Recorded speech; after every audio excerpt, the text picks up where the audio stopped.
Yo, Vapor Man here, the fine connoisseur of bovine excrement, and today we're going to be playing a little drinking game. Now, we're going to be watching Channel 9's review on illicit tobacco, as they like to call it, and every time they mention key phrases, I'm going to be having a glass of absinthe. Just a small glass each time they mention one of these 4 particular phrases. The first one is the cigarette tax hike. The second one is whenever they mention vaping. The third one is the quality of this illicit tobacco, e.g. is it good quality, is it bad quality? And the fourth one is a double shot, 2 cups of absinthe any time that they mention that smoking is bad for you. Let's jump into it. First, secret stashes hidden in shipping containers and the mail.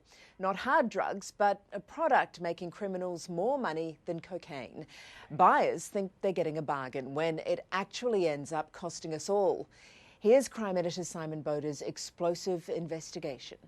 Now, they advertise this as though it's like, it's being sold next to the toys. What is it? Find out. It's like, what is the Matrix? Let's find out what it's all about.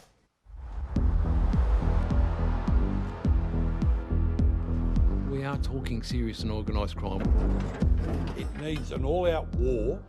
This is a criminal enterprise we're trying to stop. A multi-million-dollar illicit tobacco criminal enterprise. There are massive profits to be made. These are the big end players in Australian underworld. Yeah, there you go. Have you got any cheap smokes? I'm just after some cheap smokes. Yeah, box of 100 will cost you 45 bucks. Now, that's good value. And it's alleged high-profile criminal syndicates are taking advantage of the very lucrative black market. And why is there a very lucrative black market for a product that is perfectly legal to buy at any 7-Eleven, service station, Coles, Woolworths, and IGA? Got tobacco? Yeah. Yeah, where you can have 10 grams for $5, 50 grams for $25, or you can have 250 grams for $80. The bad guys are winning. I agree. A 2-month current affair investigation has uncovered just how massive the illicit tobacco industry has become. I think a lot of people just don't realise the impact that that's having on our society. You might not smoke or know anyone who does. I don't smoke, I vape, but I know people who smoke, and they are running into some financially hard times right now, what with the lockdown and the employment situation the way it is. So I know people who smoke, and yes, it's a very difficult situation currently for them. But let me tell you why you should care about this story. Every cent made out of illegal tobacco is funneled into serious and organised crime. And why is that? Right? Generally, when there's a black market, it's because something has been made illegal, and then the price gets jacked up on these illegal substances, heroin, cocaine, methamphetamine, because it's baked into the price of, avoiding the cops and doing all this other sort of stuff, right? With illicit tobacco, it's the exact opposite. Tobacco is perfectly legal to purchase in Australia, but because the taxes are so high, the black market is selling it for less than they bought it for and still making massive profits. This idea that you can just raise the taxes on something and people will just quit is idiotic. It's used to make drugs available to our kids. It's used to fund terrorism. It's used to fund human trafficking. And it's also used to fund child exploitation. And if you smoke, Santa Claus will not visit you at Christmas time, or you will get a lump of coal. That's why this is such an important issue. Globally, we've seen groups like Hezbollah involved in moving illicit tobacco around the world. Okay, look, that's probably true.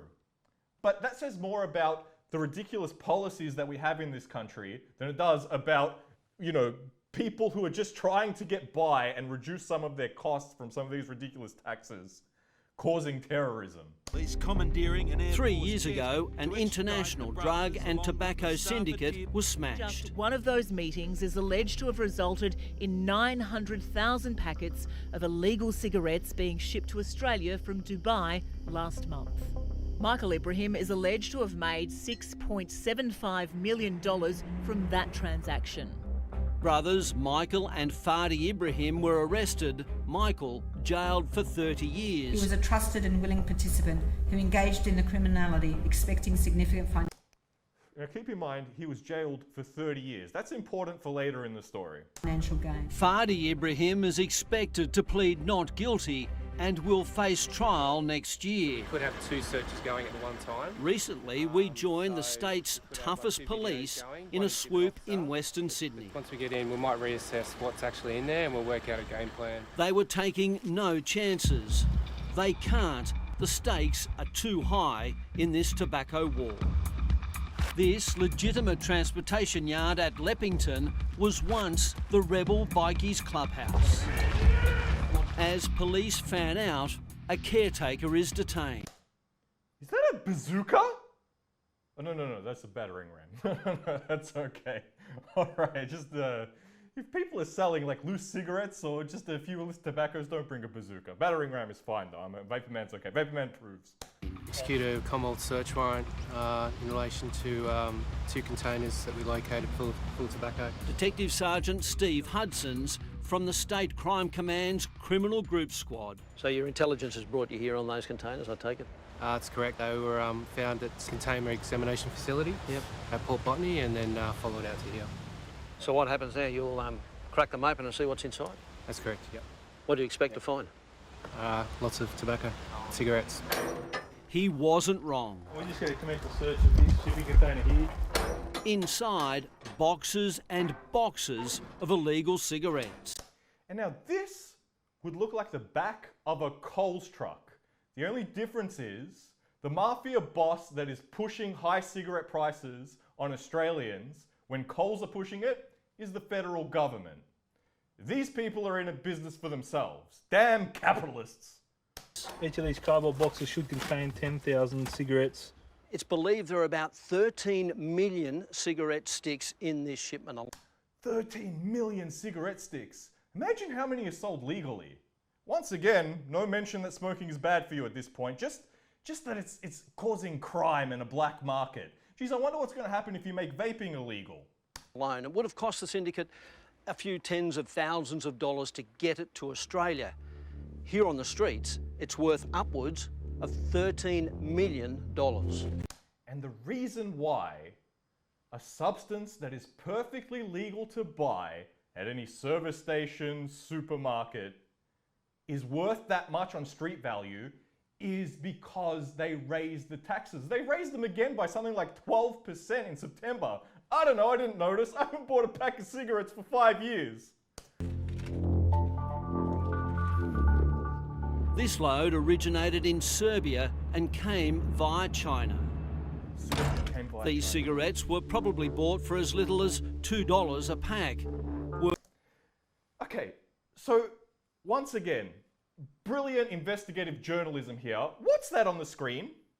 Sarajevo. They said it came from Serbia and China. Hate to break it to you, just do a quick search on Google Maps. Sarajevo is in Bosnia and Herzegovina. You know what's the first clue? Look at the last line, Bosnia and Herzegovina. Now, to be fair, you know, it's always nice to, you know, put a little bit on the Serbians and whatnot because, you know, all the past events and stuff. And obviously, if you know anything about geography, you know Bosnia and Herzegovina don't have a port, right? They're a landlocked country. Guess which other country is a landlocked country? Serbia! Why? No, let's do some real proper journalism. You want to make this as hard-hitting and scary as possible? No. These were grown in France under Napoleon, and then he time-traveled it forward to Hitler, who would like get the little tobacco rollies and lick them all personally, and then he time-traveled it forward to Stalin, who would put them all into little boxes, and then they got transported further into the future to Saddam Hussein, who put them on the back of a ship, and then they got transported further to the future to finally here. That's the biggest conspiracy there is. Serbia and China. It says Sarajevo on the side of the damn packet. My goodness. Worth between 15 and 20 here, and that's wholesale. What we're going to do is we're going to reseal these boxes and seal the container. It's going to be transported to a secure facility. And then we're going to slap some paint packaging on it and then sell it at Coles for even more than the black market was selling it to the public. Will be examined further at a later date. The tobacco black market is a low-risk, high reward enterprise. And you know why it's low risk? It's pretty simple. Because it's not illegal to smoke cigarettes in Australia. You don't need a prescription to smoke cigarettes in Australia. And short of not being able to see the pack, how can you tell the difference between an illicit cigarette and a legal, fully taxed one?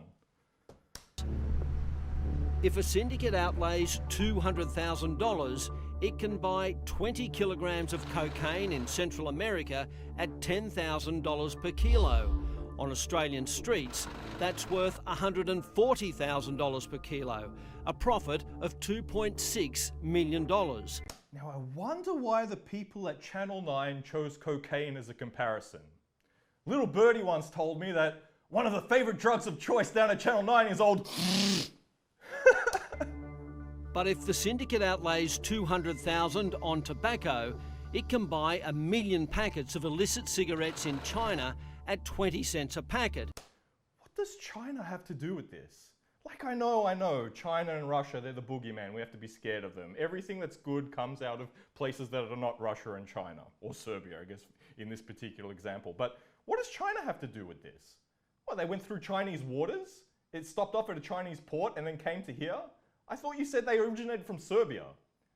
Why is this boogie monster just being pushed on us? I don't understand this particular China bashing. Anyway. Then sell them in Australia for $15 to $25 a packet, a profit of $15 to $25 million. And $15 to $20 a packet for something that originally cost 30 cents is more akin to what you would actually find on a black market for a markup. My goodness, it makes the government look like the terrorists. Basically, that means smuggling tobacco is up to 10 times more profitable than smuggling cocaine. And once again, one of the facts that they will not tell you is the reason why it's more profitable is because of the government's taxes. The big issue here isn't that a drug is being pushed, it's who the pusher is. We're seeing, tobacconists being found in Western Sydney with, $1 million cash sitting in their safes. John Coyne from the Australian Strategic Policy Institute. For more than a decade, the United Kingdom's old school and multi-generational criminal groups have moved from trading in illicit drugs to trading in illicit tobacco. Our job is to unpack, disrupt, dismantle those organised crime groups. Australian Border Force Commander Greg Linsdell heads up the Illicit Tobacco Task Force. Crime, and we're determined to put a stop to it. There's a few anomalies in here that we'd want to take a closer look at. The task force took a current affair into the secret container examination facility in Sydney. These are furniture items, footstools for kids, and what you'll see inside here is loose leaf tobacco that's been concealed. If you're a kid, if you have kids, and you're a smoker and you've recently bought some toys, open them up. You might find a nice surprise in there. The street is called Chop Chop. We call it loose leaf. Nothing is beyond the imagination. This massive haul was found hidden inside hollowed out doors. This container is full of tabletops, full of flat-packed loose-leaf tobacco. It's to the roof and to the full length of the container. And once again, here's a great sort of analysis of what you'd expect. A lot of anti-vaping people, a lot of anti-cigarette people, and don't get me wrong, I'm an anti-cigarette person, but a lot of them think you raise the tax price up high enough, people will just magically quit. If it's illegal, there'll be no supply, and if there's no supply, there'll be no demand, and if there's no demand, then everybody will be abstinent, right? Abstinence only. I smoked weed before I smoked cigarettes. As far as I know, it's always been illegal, although I think there's some recent changes now with medical stuff. But anyway, this abstinence-only approach leading to zero smoking is a fantasy. Look, you raise the price high enough, and all of a sudden the black market will just take over. You can see the outline of the packets. And tobacco is not just being imported on a large scale. We find hundreds and hundreds of packages every day. Every day? Every day, yes. The mail sorting centre is flooded with smaller tobacco importations. And flooded is not an exaggeration. Every one of these parcels here at the mail sorting centre contains illegal tobacco. And this has been seized in just the past week. Just to put that into perspective, last year there were 100,000 detections here. That included 70 tonnes of loose leaf and molasses tobacco and 72 million cigarettes. Loose leaf and molasses tobacco. You know, before I started vaping, I was doing anything I could to quit. And yeah, I was smoking on the shisha, on the hookah, the molasses tobacco, because, and you know, you can't really find molasses tobacco in the local 7-Eleven, so I ordered it from overseas. I didn't even know I was breaking the law. It's mostly sugar. Well, there you go. I guess I must be part of that statistic too. Whoops. This box contained what appeared to be a roll of cabling. On closer inspection... Yeah, there you go. Full of cigarettes. And you don't have to go far to find stores across the country selling it under the counter. $27.90, the cheapest one. $27.90. This graphic... I'm so glad I don't smoke anymore. $27.90 is the cheapest one. That would have been like the most expensive one around the time I quit. Maybe not. Anyway. Shows just how many stores are trading the illegal smokes. This is Sydney. This is Melbourne. Once again, if you take a look at those little red dots, how many of them sell tobacco legally? There'd be far more dots than that. Actually, I think between me and my doctor's office, which is where I'd have to go to get a prescription when I need mine to get renewed, I'd probably pass as many as both of those red dots just on the way there. And Fairfield, Drysdale, Yagoona, Shepparton, Smithfield. It's estimated there are more than 500 stores selling the black market smokes. We're getting beaten by the illicit, illegal racket that's growing across Australia. For this guy, it's not about health. It's not about, he's getting beaten in tobacco sales. And to be fair to, you know, Clown Nose over here, he's running a legitimate business. He's paying his taxes. It must be a pain for him. But where's the anti-tobacco message? It's a problem about money. It's all about money, money, money. Okay. Fred Harrison is CEO of Ritchie's IGA supermarkets. There's more profit on the illicit tobacco than there is on cocaine. Yet those who are caught importing cocaine can go to jail for 20, 30 years. Tobacco go for a very short period of time, a slap on the wrist, a good behaviour bond, and they're out on the street or they pay a fine. Didn't you just say earlier in this news report that somebody was going to jail for 30 years for selling cigarettes, just not having a license to do so because they weren't paying the taxes?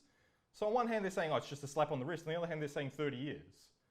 How can you contradict yourself in your own news story? All right, fair enough, you're not the biggest geography fan in the world. I can understand that, but you contradicted yourself literally within 10 minutes.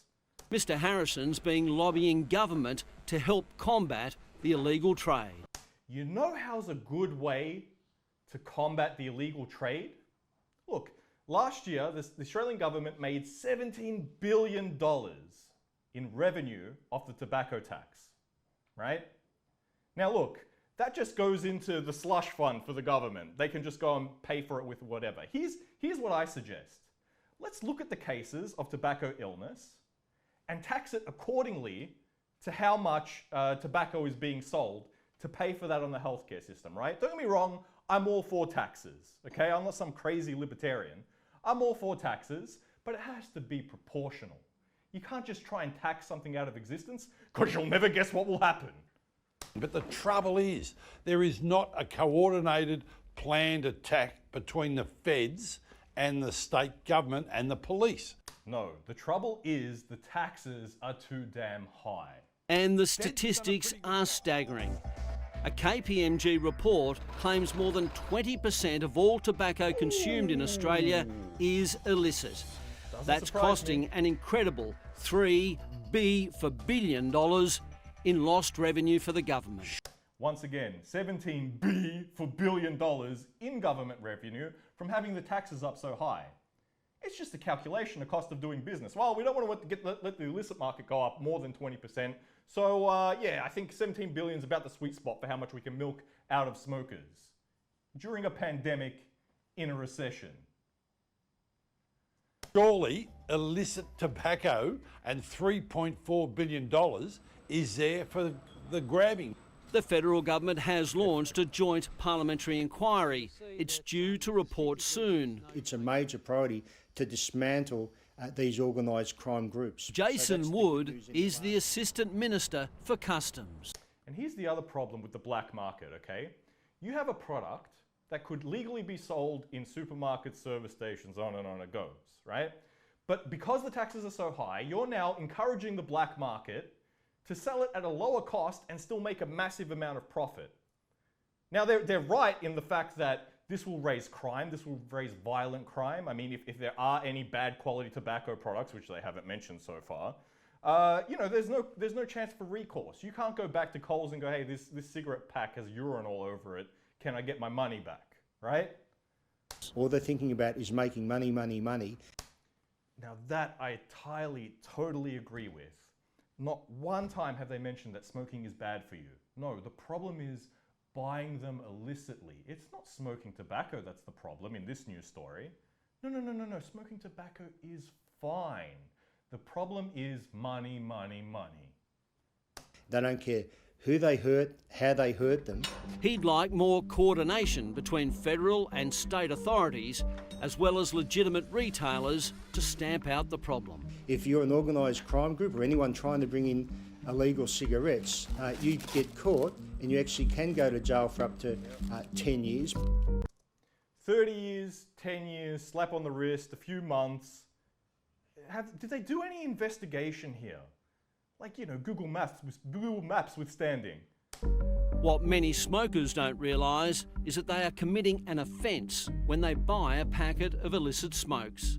They face a fine of $400. $400. That means if you buy illicit smokes and you make it to the 10th of the month, you've probably saved enough money to pay the fine anyway. So long as you keep these smokes in a you know, olive packet with, you know, the warnings on it and stuff, you're good to go. Don't worry about it. It's the police who have the authority to go in, raid and arrest, and until serious action's taken, it's just going to continue to happen. These cartels, these syndicates are very organised, they adapt, we adapt, and so it's a continual struggle between law enforcement and crime to gain the upper hand. And what could those resources and that money and that time and attention be spent on, aside from policing not an illegal drug, but a drug that is being imported through organised violent crime that is perfectly legal in the country for the purposes of just cutting the tax in half? I wonder what the solution to that could be. I just wondered if you had any cheap smokes. $15. For that close, I have to drop for $50. 100 grams, $50 per hour, mate. There is a legal alternative. If the Australian community would stop buying illegal tobacco, it goes away tomorrow. Alternatively, if the Australian government doesn't have the highest taxes on tobacco in the world, this problem stops overnight. Real simple. Stopping every single person from bringing anything into the country that we deem we don't want in here, especially if they're willing to do it through illegal means, not just, you know, putting something in the duty-free bag and trying to, well, no, I've got nothing to declare. No.